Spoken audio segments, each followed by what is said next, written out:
I'd like to welcome you to another episode of Mission Matters.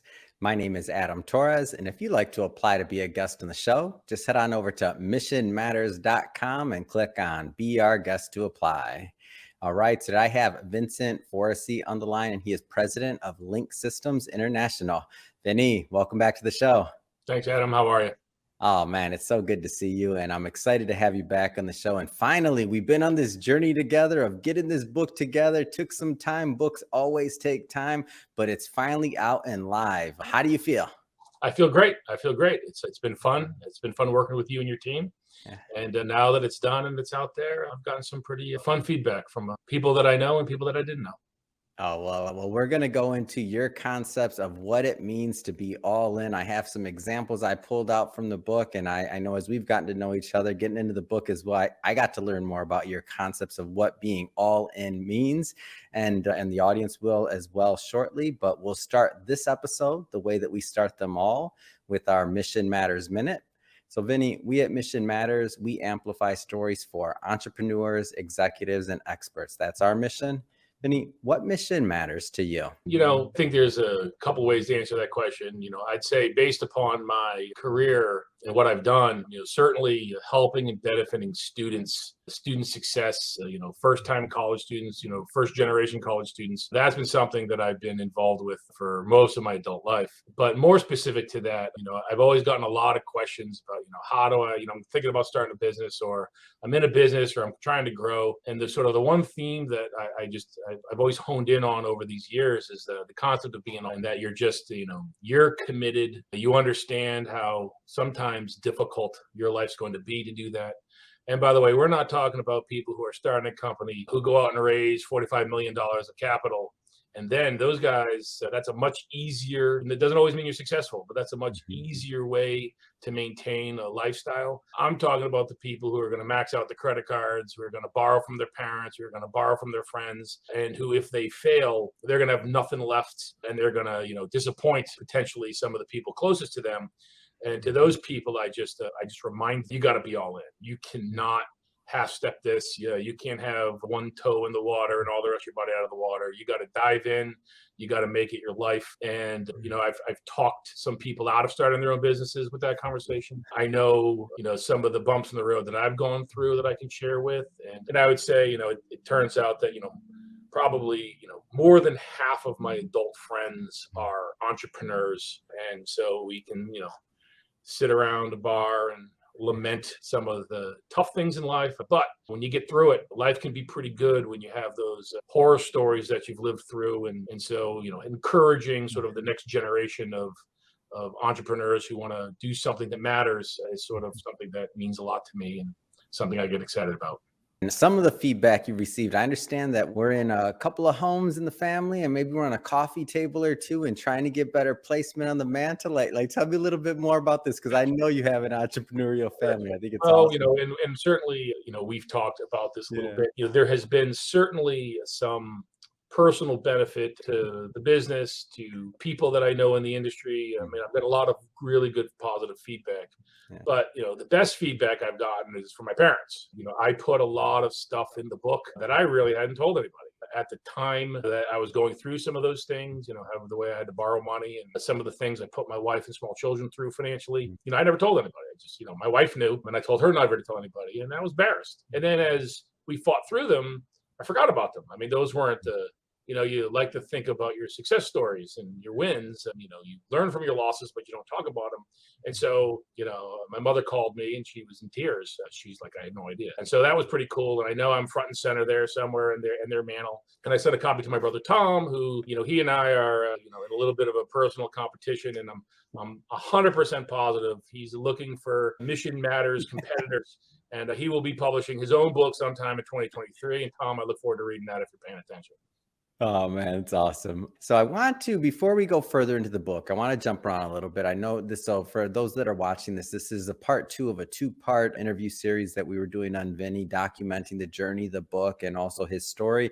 In the first part of the interview series, we went through a little bit of Vinny's background. We did a deep dive into his business, how he got started as an entrepreneur. But I don't want to assume that all of our new listeners caught the first episode. So we will add a link to that in the show notes. So you can just click on it head right on over and get that and do that deep dive. But Vinny, just keeping it high level today for those that are watching now, maybe tell us a little bit more about your background and really just how you got started as an Yeah, entrepreneur. sure. Well, I mean, I know a lot of people, consider themselves serial entrepreneurs. I am not.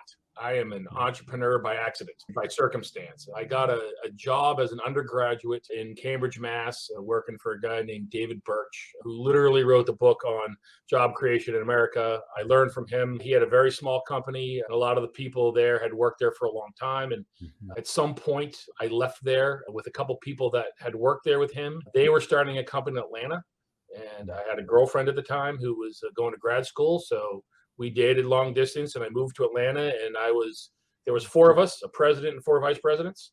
I was the VP of sales, chief financial officer, a receptionist, and tech support. And, we had a rough go of it, but the husband and wife, who I was very close with. As a matter of fact, they moved to Atlanta into their house for a few months so that I could find an apartment. I mean, I was in my mid-20s. Moving to Atlanta from Massachusetts was an eye-opening, a wonderful experience. We did that for a few years. The company struggled, and one of my customers, Paul Jacobson, was out in Las Cruces, New Mexico, and he asked me to come out there. And so I talked to the people that I worked with, and it was very emotional that I was going to leave. But what I told him was, I can still buy stuff from you. I'll just be the buyer, not the seller, but we can do this together and it'll be good for you. And before I did that, that girlfriend had followed me to Atlanta, and we decided to get engaged. And so now I moved my fiance out to Las Cruces, and we spent a few years out there for a great company. It was bought, and I had a couple opportunities, and one of them, a vendor who was doing software development for us, which was Link Systems. And so I moved my wife and my 2-month-old daughter to Tampa, Florida. And I thought this would be, like everything else I had done, it would be a 3 or 4 year job, and then we'd figure out the next thing. And 3 more kids, and 25 years later, still here, still going strong. My youngest daughter is now just left and moved to Tallahassee to go to college. And so my wife and I, through all those years, here we are, empty nesters, and we're working together in a relatively successful company. I had moved here, took a job as VP of business development. And a few years later, they asked me to take over as president and CEO, join the board. Both of the founders have left early. And so I've been pretty much running this thing for about 20 years. It's an amazing story. And I want to, I want to circle back to the book and get into, some of the nuances and just some of the things that stuck out to me as I was reading. I pulled a couple of quotes or clips here. And I guess the first one I want to bring up is the idea, and I'm pulling it right from the book. So, good credit is for sissies. When I read that, I'm like, oh man, you're talking about being all in here. That's not your everyday advice. Well, I was a member of an organization of small business CEOs, and we were talking about, we held each other accountable, and some people had family-owned businesses that they took over from their parents, and other people had smaller companies than mine, because there was a sort of small group team and a large group team, and I was too small to be in a large group, and my company was large in most small groups. And just at one point, one of the people was lamenting about this growth opportunity. And it boiled down to not wanting to max out a credit card out of fear of not being able to take it back. And my comment was not good credit is for sissies. It was something a little bit more harsh. But my point was, like, you've got to be kidding me. Right. Then go get a job. Like, if you don't believe enough in yourself. And that quote, the woman that sort of ran our group, who's now actually president of the whole organization here in Florida, she submitted it to they published a book of pithy quotes every year. And my quote got published. And like I said, they had to edit it down to something that they could publish. But I laugh about that still. And I've used similar philosophical comments to people who make the same sort of, I don't want to do this because I'm worried about what this is going to mean. And, that is the crossroads of being all in or not all in. You can't grow because you don't have the money. And by not having the money you just don't want to put it out there. You're afraid, the chances of survival of that company go down exponentially. That doesn't mean that you just still don't fail and now you have maxed out credit cards you can't pay, because I've done that before. But if you're going to really go for it, then you have to really go for it. Yeah, and one of the things that I just liked about the tone of your writing overall and just what you presented is it's a real depiction of what it takes to be an entrepreneur. So I mean, you can sometimes have some major swings, right? And I know, and for context for everybody that's watched this, going into the future, we're recording this end of the year 2022 in November, so going into a new year pretty soon. Economies, let's just say, not doing all that well per se, and there's a lot of uncertainty just coming off of COVID and a lot of other things and shutdowns and just a lot of opportunity for some, and for others maybe some transition, some pivoting, a lot of other things. So as people are kind of going through this swing, Vinny, just in general, like what kind of things would you tell the entrepreneurs, and like what kept you strong along the way? Because I think at one point in the book you reference, going from what, 20 employees or something, like swinging back down to one. So you've had some major swings in your life. That's right. That's right. Well, one thing I do want to say, because I think it's important that Yeah. my thoughts on this don't get misconstrued. Yeah. Being all in is the commitment you need to make. When you think about what you're doing, and if the economy's not right, not doing it is a perfectly reasonable, Mm. idea. And some of the best ideas I've ever had were to not do another Absolutely. really good idea that I had. And so, I don't want anybody to Yeah. hear that I suggest, like, if you have an idea, quit your job, go all in. What Yeah. it means is, if you're thinking about doing something, there's risks. I mean, the Mhm. economy, by the way, some businesses thrive when the economy Yeah. does poorly, and some businesses don't do as well when the economy is really strong. So, you have to sort of Mhm. understand all the parameters around your market, your idea, Mhm. what you're looking for, but having a great product idea is Yeah. nowhere near as important as just being stubbornly committed. The other thing that I'll say too is, you also have to know when to cut your losses, right? Yeah. Like, at some point, being all in, you're living in a box with your four kids, and, Mhm. nobody's eating, and, people are sick, and you have, like, Yeah. no, that's, at some point you have to say, if it's right, like, I just can't do this. Hmm. But in between saying go and saying stop, that's sort of what I'm focused on, where I like to give people that advice. And I think, I know it's certainly, things can be tough on people with, the price of gas, and, the price Mhm. of food, and, supply chain stuff is driving everybody crazy. Even if you have a successful business, when, you can't, we can't even sometimes get coffee in the office because our Mhm. coffee vendors have supply chain issues. Mhm. But, any market is a good market to start the right business. And so, that's sort of my feelings on that.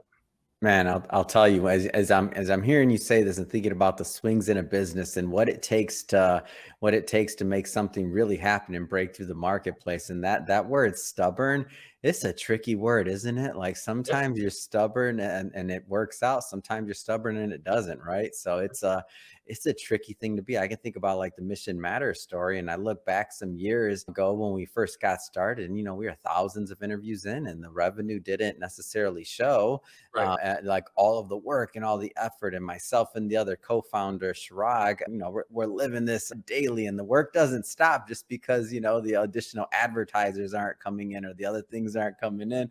The work doesn't stop, so you find you're working 2-3 times as hard as maybe many others and not making what you used to make at other corporate jobs or other things like that. But man, being like stubborn and staying focused, like it's a thing. I know I'm right, damn it. Yeah. Like, that's the kind of stubborn I'm talking about. Yeah. And just, and as long, if you weren't sure from the get-go, Yeah. then you never should have, then you were never all in, you never should have started. Mhm. But if you believe that you're right, like what you're doing will be successful, it should be successful, and that and not to say that, you look around and say, woe's me, all my failures Yeah, of are not course. my fault, it's all these other things that affect. But you can No. say, like, I just haven't figured this out right, so I'm going to try 15 more things, because I know I'm right. I know I can do this. I have people around me who I believe in. They believe in me, because that's another thing we haven't really touched on yet. Yeah. Is you know you need to be all in as the person in charge. If people are joining you, you're signing the paychecks and you're financially responsible for them. It's your commitment that can never waver. The people you employ, their commitment can waver from time to time. They can look at you a little bit and be like, "Is he the right guy? Like, Yeah. do I trust her?" I mean, It's that's natural. okay. They're allowed to do that, but collectively keeping that faith that we are doing the right thing, Mhm. and eventually you'll get that break. What's the thing they always say is, luck is being prepared for the opportunity when it Yeah. comes, and that's how you make your own luck. And that's another thing that I believe a lot in. Having your family and having the team on board. I hope maybe I butcher the quote a little bit, but your wife was all in on being all in, you write about. Like, tell me about that. Well, I'll just a little anecdote. I was while I was going through some of this, I was also just decided for no reason whatsoever that I would get my master's degree at University of South Florida here in Tampa. It wasn't enough to be Man, you like going punishment. to a sinking ship. I just needed a break. My wife was Yeah. home with 3 little kids, and I decided, well, I needed a break. I don't know, Mm. she didn't get a break, but I got to get a break. But Yeah. I had a teacher who's become a dear friend of mine, and he taught sort of the entrepreneur track, which really attracted me.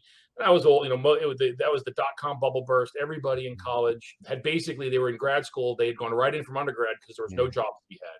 And I was in my 30s, and he asked me, and he always loved to ask me questions because everybody else had all bubbly ideas about what it's going to be like to be an entrepreneur, and I was just the curmudgeon in the back of the room.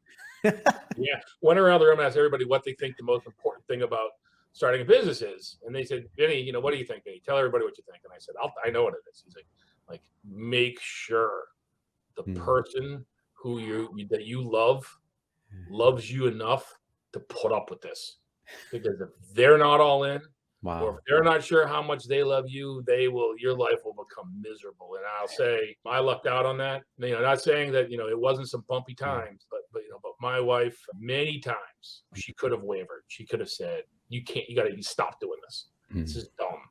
You're ruining the family." Yeah. She just made a lot of macaroni and cheese, and our kids are all too little to. That was another thing I just want to point out.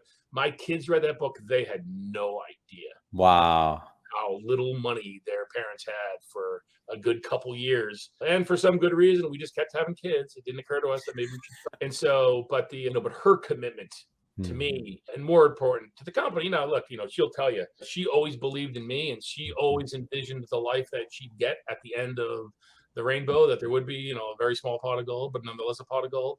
So, I don't want, she wasn't blindly in love with me. She made a very calculated business decision that sort of paid off for her. And so, I love her, but we all agree it was a business decision on her part, not just simply blind love. But, again, it was through communication. Like Mm. she had to know what I saw. Yeah. And I remember I said earlier, like, and I believe in me. I know I'm right. And she believed in me, and she wasn't always sure I was right, but she believed in me enough to believe that if I believed I was right, that she could go along with it. And here we are. It's a great story, and I love the frankness of it is what it comes down By the to. way, it's a terrible story. No, it's a great It's story just for it's me. a true story. Well, I wouldn't recommend anybody try to live it. It wasn't fun, but yeah, it's a great story in hindsight. Now that I've moved way past it, but at the time, that story Yeah. was awful. Well, what I like about it though is it's preparing entrepreneurs that are either considering going that route because it's the real. It's not the normal stuff that you're gonna read in a book that's like, follow these couple of steps and you'll live all your dreams. So it's real. Number one, it's true. It's your story. So I like it because of that. But I also like it because, especially in these times right now, and just in general, like some people are up, some people are down, some people are sideways. But for those that are down right now, to me, it provides some solace for them to know like other people are going through it. Because as humans, we all want connection on some level. Some people get it from books, or watching a podcast or an interview like this. And for them to hear it, like there's somebody out there that will watch this right now that's at the ramen everyday eating stage. And they're going to look at this and they're going to be like, he did it. You know what? I'm right too. And I'm stubborn too. And I'm going to do it too. It's hopefully a slightly inspiring story for people who need inspiration, and that's what I hope people get out of it. Not to compare myself to Job, but the story of Job in the Bible, also a terrible, terrible story. It's very inspiring. I don't want to say, but like that, if you read what he went through, that was awful. But if at the end of the story things work out, then in that regard, I'll agree. It's maybe a little inspiring. And Yeah. I'll say, like I said, not something I talked about a lot before I wrote the book because it was also humiliating at the time. Very, very, very embarrassing. But having come through it, I now own it and embrace it, and now wanting to share it as much as I can. Wonderful. And I do want to spend a little bit of time. So we're not going to give everything away here for everybody watching this. Just so you know, we want you to pick up a copy of the book. There'll be a link in the show notes, of course, out so you get the rest of the stories. I know there's some other things in there that we haven't touched on intentionally because that's what you call a teaser. We sell books here. I'm a publisher still. Come on. But I do want to spend some time on your business and what you were working on all this time. So Link Systems International. Tell us a little bit more about the company. Yeah. Well, I mean, and I think this is it'll make sense. So we started, and our biggest thing still is we did online tutoring, but we started online tutoring in 1996. And I joined the company in 1998. And so if now we all take the internet and all that it does for granted, but AOL, where you had to unplug your phone from the wall to plug your computer in to use a dial-up modem to connect to the internet. Yeah. This is when we were going to colleges and selling online tutoring. And I'll just age myself here. And if people don't understand this, they can go look it up afterwards. But one of our big selling features was that it worked on a 9600 baud modem. Mm-hmm. You didn't have to have one of those fancy 16.6 or 28.8 modems that were available for sale, but they were pretty expensive. And so, and this is just goes to, but we knew we were right. Right. YouTube didn't exist. Amazon didn't exist. All these things on the internet that eventually generated the bandwidth, which now we all have smartphones. And so getting online and connecting with people and FaceTime, this is all taken for granted. Yeah. Back then. And then after a couple of years, and then that whole .com bubble burst. And so, and there's certainly the stories about, the big, $1 trillion valuation companies that completely went out of business. And a lot of stock market was lost. I'm not talking about those companies. I'm talking about the internet companies that were too small and didn't have any capital to fail. Mm-hmm. So they kept going. Now you're one of those companies, so you're going out to people as an internet company, trying to convince people who don't even really understand what the internet is, that this is a good thing. This is good for your students. This is good for your teachers. It was an uphill push. And so, that's sort of where, but we knew we were right. Yeah. We knew this was the future. There's, you could tell what was happening on the internet, what was being built on the internet. We weren't making any money, but we were, but companies were starting to make money. And so we knew, and it was just a matter of, how can we weather the storm? What do we need to do? And, and I would offer, 20% prepayment discounts for customers to give us money in advance. And we had a couple of large publishing companies that were partners of ours that, I knew I made enough friends who had enough clout to sort of help us financially. Again, just weather the storm. And I had a lot of vendors who we owed money to, and I promised them, just trust me. I'm either going to die, literally die, or I'm going to pay you every nickel I owe you. And by the way, some of those companies we still use as our vendors. Some of those suppliers. We've stayed very, very loyal to. All my credit cards were shut off by everybody. They were all maxed out. And instead of, as I was paying them off, but the card was canceled. So I had the debt, the payment, but Link Systems survived through it all. Yeah. And, now we focus on, all sorts of things. We have a tutoring product. We have a collaboration tool that schools can use to collaborate with their own students. And we have a math and English product that sort of help students practice, do homework, do quizzes, and they're all doing very well. Our Net Tutor product is doing extremely well. We've got about 1,000, K-12 and colleges across the country using our product. We're helping millions of students a year, and it's nice to know. And and we get the best part about it. I do tell people all the time, if I really, really, really wanted to make money, like if that was my one goal in life, tutoring would not be what I recommend. Yeah. There's money to be made and it's a great business to run, but this is something that we feel really, really, really good about. We get letters all the time from people who are saying, I'm the first, my parents immigrated, they saved all their money, they sent me to college. I was in community college. I had no possible way I was going to ever get through community college because I had to take math and I was terrible at math. And, and then, I met your tutor. or your tutors, and I worked with them, and and it's not just that we help them with the math; they gave me confidence, because that's the biggest thing we do here. It's the empathy, because a lot of students will come to us and we'll say, "How can we help you?" And the first thing they say is, "Well, I'm terrible at this. I can't do math. I don't understand science.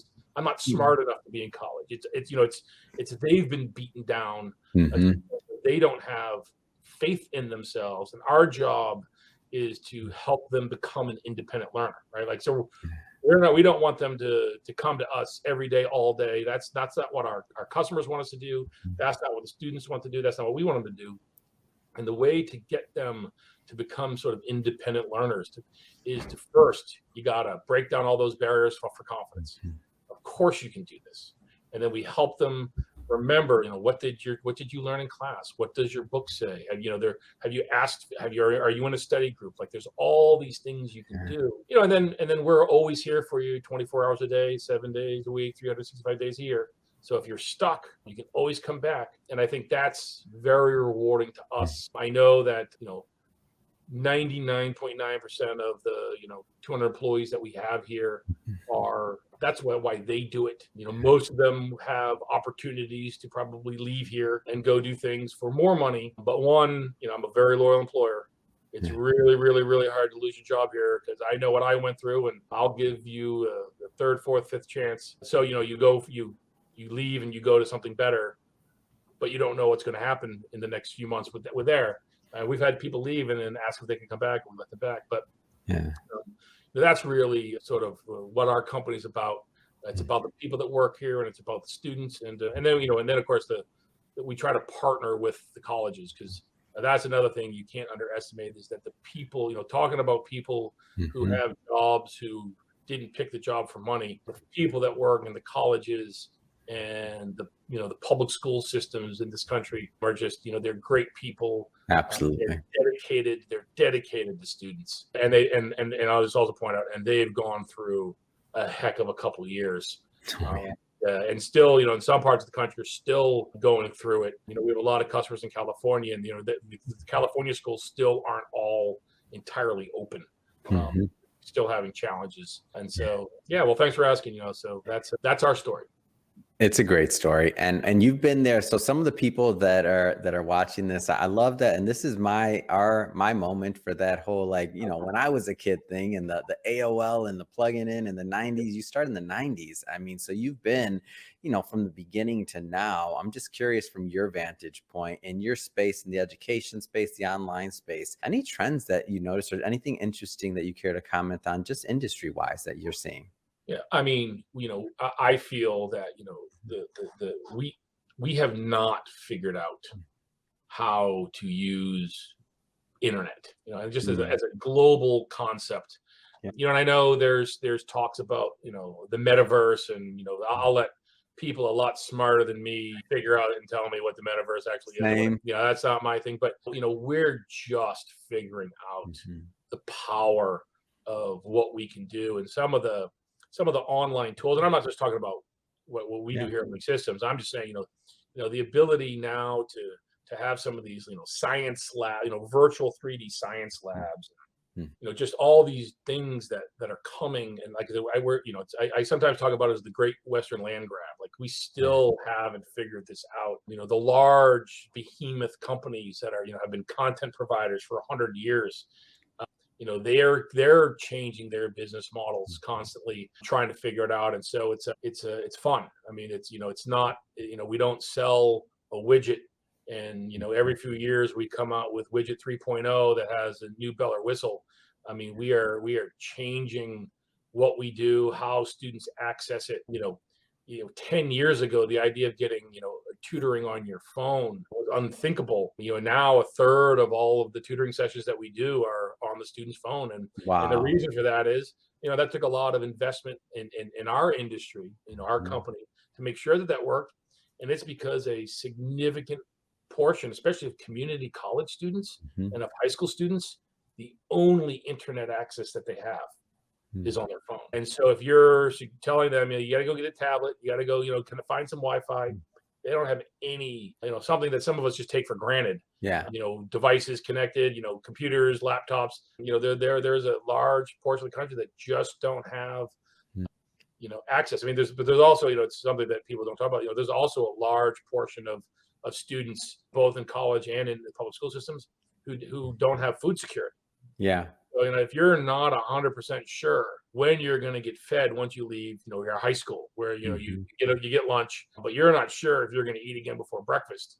Yeah. The idea that you also have some type of computer at home is probably not happening. But Mhm. cell phones now have gotten pretty inexpensive, and there's a fair number of students who actually are able to at least get those devices. Mhm. That's how we're able to help.